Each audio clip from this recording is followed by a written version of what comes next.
आपण आलो आहे यवतमाळ येथील श्री वसंतराव नाईक शासकीय वैद्य महाविद्यालय काळ रात्र 29 TV न्यूज यवतमाळतर्फे.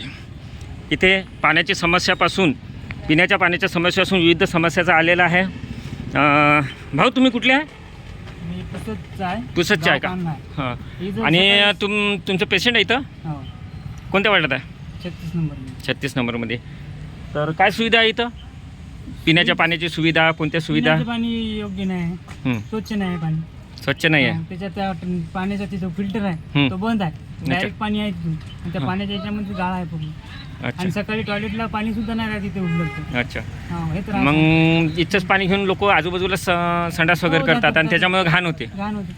हे बघा, आरोग्य विभागाची अशी दुर्दशा झालेली आहे. इथं कोणी लक्ष द्यायला तयार नाही आणि गव्हर्नमेंटचा जो पैसा आहे त्याचा कोणत्याही निधीचा उपयोग या कामासाठी होत नाही.